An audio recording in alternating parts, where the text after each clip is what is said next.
A very bullish scenario would be 40K Bitcoin before the end of 2023. Now the narrative seems to be that there will be a sell-off after the ETF approval in early January. When we talk about digital assets, now that BlackRock is here, have you seen a change in them wanting to actually put capital into things like Bitcoin? It's such a great question. And the answer is, we have the founder, CIO, and managing director of Morgan Creek Cap. Of course, nearly $2 billion in assets under management. We have Mark Yusko taking a break from CNBC to join us on the morning show. Mark, how's it going? hey, doing great, guys. How y'all? Doing well. Glad to have you on the show. Mark, out of the assets under management, the $2 billion, is it all in Bitcoin? No. So about 3/4 of that is legacy business, Morgan Creek Capital Management, which I started about 20 years ago, hedge funds, private equity, venture capital, some traditional assets, and about $500 million is in investments around the digital asset ecosystem. We formed Morgan Creek Digital back in 2018. We've raised 4 venture capital funds that invest in the equity of businesses in the ecosystem, as well as about 20%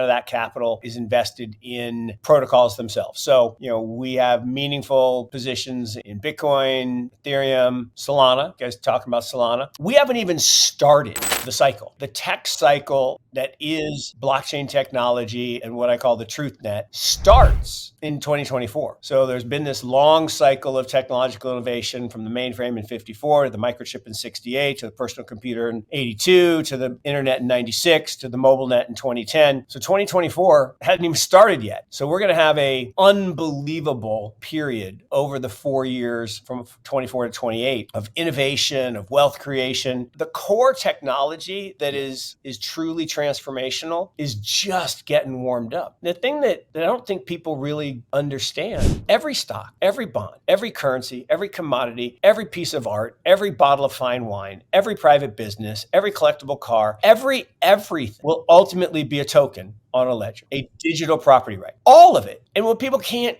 comprehend is that's just the change from analog. In the old days, I would meet you under the buttonwood tree in New York, and you would bring a physical piece of paper, a stock certificate, and I'd bring a physical piece of paper, money, and we would exchange. And we had to be physically proximate. We had to exchange. Problem is, as we were walking to the buttonwood tree, you've seen the movie Gangs in New York, those guys with the big hats would come steal our Daniel stuff. Day-Lewis. Yeah, Daniel Day-Lewis, exactly. What they figured out is, well, what if we put the paper in other places? We put the paper money in a bank. We put the paper stock certificates in DTCC in Dallas. We'll create this exchange, and you can trade alphanumeric codes. Yeah, and Mark, sorry to cut you off. I talk about this on the show all the time. I've, let the audience know about the kind of history of money and the evolution to the digital. So I appreciate you going down that path. Signal has a question. I want to hear her question. And then I want to ask you about your perspective of where we're at in this cycle, because we're kind of front running the Bitcoin halving really because of the ETF narrative that's present right now. And I want to know how you see the next year playing out. But first, Signal, what's your question for Mark? I was actually going to talk about the ETF news because it's coming,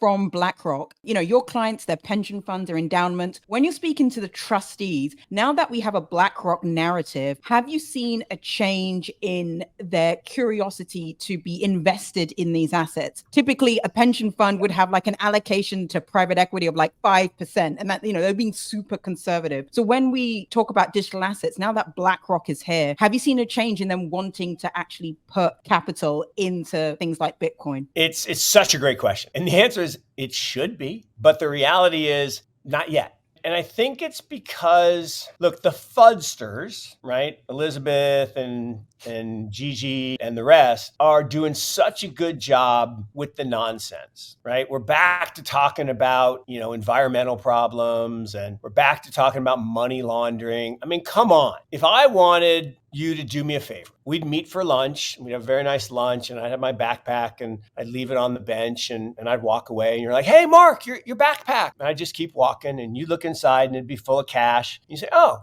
Mark needs a favor. Not traceable, right? Bad guys do bad things. That's how you do it. That's how the bad stuff gets done. That's how terrorism gets financed. It ain't fingers on a keyboard. Now, it doesn't mean that there aren't bad people using digital assets. Sure, there are. But if you want to get away with stuff, fingers on a keyboard is far inferior to Sacco money. So it's just kind of comical. But I think because of that and because of the regulatory landscape and the fear, that normal reaction, as you described, which is just exactly right, that, hey, well, BlackRock's here, we need to pay attention. I think it's just going to be a delay. And I think there's still some that don't think it's actually going to get approved, that Gary's going to pull a fast one and he's not going to approve it. Look, he tried a bunch of stuff, right? Yeah. He filed lawsuits and he ignored applications and got slapped on the wrist hard. My own personal opinion, the Winklevoss twins should have got approved years ago when they put in the first application, because this asset needs that legitimization of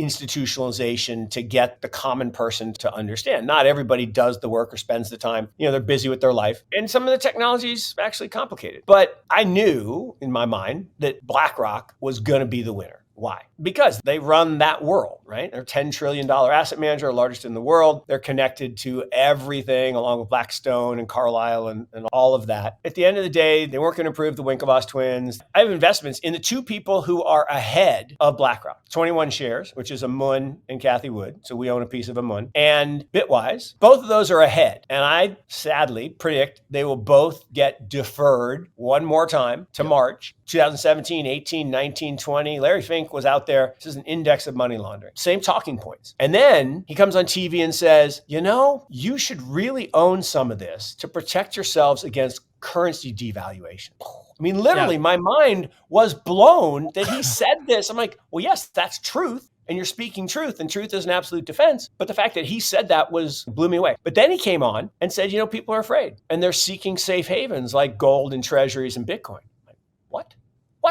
So as Bitcoin goes, the rest of that digital asset ecosystem follows. Why is there a cycle? Greed and fear. So we had greed during the last cycle because you had the money coming in GBTC. So it went from 10 to 60, like almost overnight. Fair value of the network, Metcalfe's law model, was only 30. So greed took us to 60, actually all the way to 69 in the second, pump. Yep. And, 32, 69. So we had to have a crash. And the crash was precipitated by the approval of the futures ETF, which allows the banks to go naked short. Now, why would they want to go naked short? To push the price down to accumulate at a lower price. Well, why would they want to do that? Well, because they weren't in the game yet. So at some point between 21 and 22, the powers that be said, you know what? It ain't going away and we need to be there. So we need the price to be lower. We need to have the structure that allows our clients, the boomers, to enter, because, there's this digital divide that I find it so interesting, right? Ask anyone over 35, who's your broker? I don't know, UBS, Merrill Lynch. Why? How much gold do you have? I don't know, 3-4%. How much Bitcoin do you have? Oh my God, zero. It's a Ponzi scheme. Haven't heard that Peter Schiff guy? I'm 41. Any of that. We talk about Bitcoin on the show, but the audience is largely interested in everything after Bitcoin. At the very top, Ethereum, Solana, AVAX, NFTs, all this different stuff, right? I'd be curious. I'm surprised at how robust this pump has been over the past, call it 3-4 months ahead of the halving. I did not expect this. When the fake ETF news came out, I forget what Cointelegraph or whoever it was that report. Yep, Cointelegraph. When that report came out, I was very surprised at the time at the price pump. And I said at that time that the experts, the people like Mike Alfred and Lynn Alden that I'm following, were projecting that a very bullish scenario would be 40K Bitcoin before the end of 2023. And a more conservative scenario is 40K Bitcoin ahead of the halving. Well, the bullish scenario played out. Now the narrative on crypto Twitter, if you want to call it that, seems to be that there will be a sell-off after the ETF approval in early January. You don't think so? No way. Look, anything can happen. Don't get me wrong. I mean, anything can happen, but why, right? So what's happening now is the normal accretion of price back to fair value. So fair value today, okay, Tim Peterson has this great Metcalfe's law model. Everyone can see it. It's like 51, 52,000 for Bitcoin. And we're in the 40s. So that's still below fair value. Well, we went, with the Hurricane Sam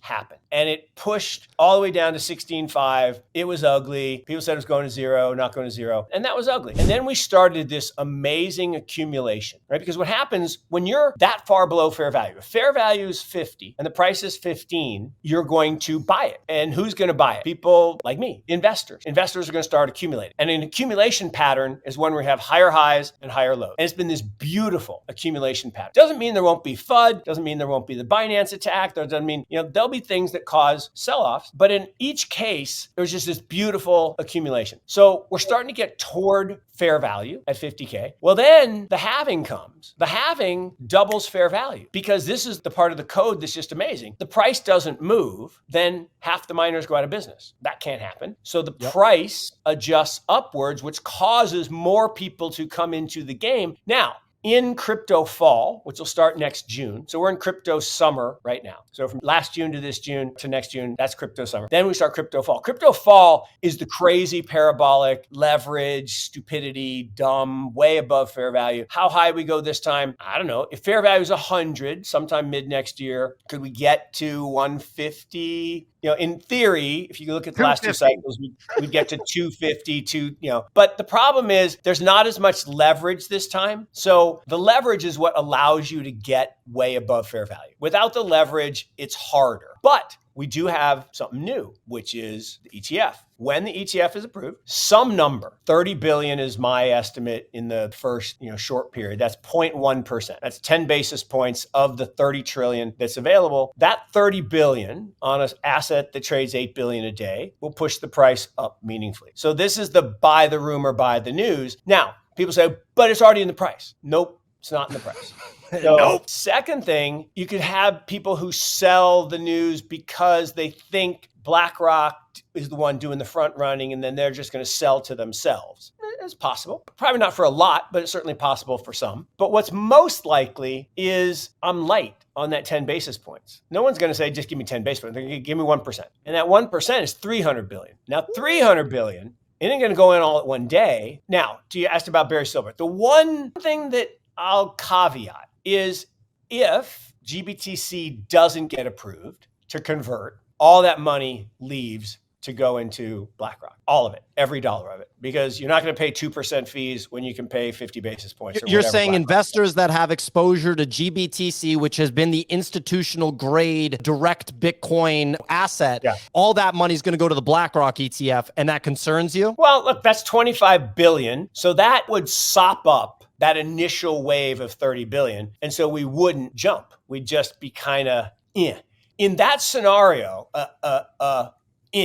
people would freak out a little bit and some might sell and then we could have a little bit of a dip. I don't see it. I do think they'll be vindictive enough not to give Barry his approval. Sadly, I think that's likely. And I don't wish that on Barry. I don't wish that on Michael. I want them to get approved. It's the fair thing to do. It's the right thing to do. But I don't think those people care about fair and right, sadly. So well, there's a lot to unpack there. That's the only wiggle. But at the end of the day, $300 billion is coming. Some of it's going into Bitcoin. Some of it's going to find its way down to other stuff. Now, that's great for short-term fun. But at the end of the day, we still need to build. And we still need the tech to work. And we still need all of the integration and the additional use cases for other businesses besides trading, right? Blockchain will do to financial services what the internet did to media and commerce, full stop. But blockchain will also revolutionize every other industry from healthcare to voting to logistics, anything you can imagine. And so that has to keep happening, and it will. I said, we're just starting this path in 2024. So your background is literally leading these endowment funds and investment teams within the universities, which are the institutions that historically, or some of the institutions that historically fund the funds. Basically, they are the LP to a lot of these different places. It's interesting to see someone who's basically comes from that place, the source of capital for most of these funds, transitioning to your, I mean, it's not surprising to see that you would start your own independent business, but the thing that's interesting is your experience there. Are you seeing those institutions display interest in these digital assets, or are they basically just like, we don't give a shit? No, look, the leaders are there. The Yale, Princeton, Stanford, UNC, Duke, Notre Dame. They've been there for a while. They went with the big dogs. They went with A16Z and Paradigm, which had Sequoia ties. A couple have played around the edges with the tokens themselves, mostly at the very tippy top. Crypto or digital assets I always say it's like Saudi politics. There's the king, and all the other princes want you to buy their oil, not the other prince's oil. And they're like 8,000 of them. Yeah, same thing here. You got Bitcoin, you got Ethereum, and then you got all these other, trying to take the same amount of dollars from somebody else. The difference is, unlike Saudi politics and oil, here there can be actual development. And so where the endowments play primarily is in the venture side, where you're trying to back founders to build businesses or start protocols that have something beyond the meme-ness or the utility token. Again, that doesn't mean that the other stuff is bad. It's just that's not where they play. The pension funds, they're just scared. And very few have done anything. A few have done a little bit. We talked to one just last week, giant pension, $200 billion.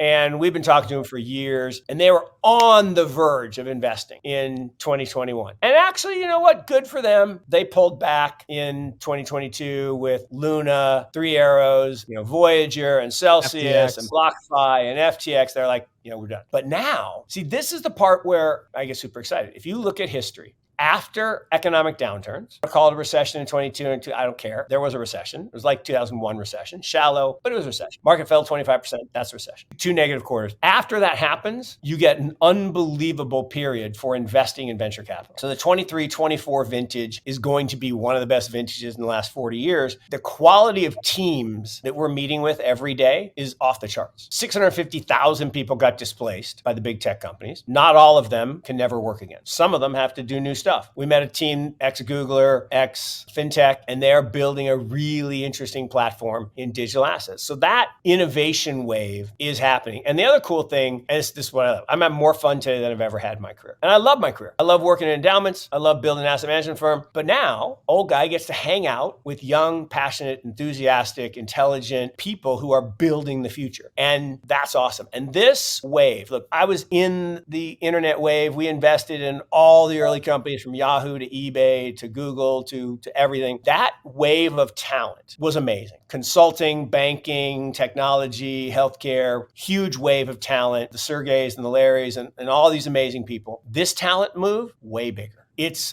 unprecedented, the number and quality of talent that has migrated into this space. And so when people say stupid stuff like it's a fad or it's going to zero, I'm like, name a technology, right, that has gotten critical mass that went back in the bag. You just can't do it. And so the institutions are coming. It will certainly help when BlackRock is deemed the axe or the boomer, the boomer rapper, as people like to call it. The one thing that could happen, and I retweeted Max Kaiser on this last night. And I wanted to bring up that tweet. I was surprised. I have this uneasy feeling. And look, I actually believe that Ms. Warren is, well, I won't say what I really think, but I do think they're going to try, keyword try, to make self-custody illegal. I think an executive order 6102-esque bill is coming. Now, the fact that she's passed 0 bills in her tenure is extraordinary. And that doesn't mean that some of her language didn't get into other bills, but her ability to actually pass a bill is pretty unprecedented. But she's evil. And I probably shouldn't say that because she's going to come get me, but she is. And why is she evil? She's bought and paid for by the people who are being disrupted, and therefore her only incentive is to make them happy. And if that means destroying and collateral damage, destroying things and having collateral damage, she doesn't care. And so when people are afraid, they're very dangerous. And the banks are very afraid. The brokers are very afraid. Thank you so much, Mark. This was a real pleasure. Thanks, y'all. Awesome. And we'll see you in the beginning of the great movement in 2024. Sounds great, Mark. Thank you so much.